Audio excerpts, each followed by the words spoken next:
'ఉప్పు కప్పు రంబు'లో మీరు పోషించిన భీమయ్య పాత్ర ఎలా ఉండబోతుంది సార్? నేను నటించేటప్పుడే క్లాపులు కొట్టేది మరి. ఇప్పుడు కూడా డెఫినెట్‌గా క్లాపులు కొడతారనే అనుకుంటున్నాను. ఎందుకంటే ఇది కూడా ఒక కొత్త రకమైన క్యారెక్టరే నాకు. హ్మ్. నేను వేసిన క్యారెక్టరే ఏది కాదు. ఆ చూపు గాని, ఇట్లా చూడటం ఇయన్నీ కొన్నుంటాయి. మీ ఆ మా డైలాగ్ చెప్పే పద్ధతి,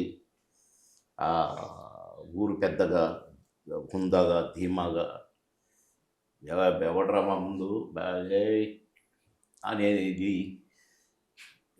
అందరూ అసలు షూటింగ్ చూసేటప్పుడు భలే చేస్తున్నాడు ఆ బాబుమోహన్ గారు అని నా సాటి నటులే మెచ్చుకుంటారు. సార్ మీరు అట్లా చూస్తే మాకు భయమైంది సార్ ఇట్లా అని. ఏం చూసినామో తెలియదు. అట్లా ఒక గమ్మత్తు క్యారెక్టరు, ఒక గంభీరమైన క్యారెక్టరు. కానీ నా ఫేస్‌లో గంభీరం కూడా పలికింది అని మెచ్చుకుంటారేమో చూడాలి ప్రేక్షక దేవుళ్ళు.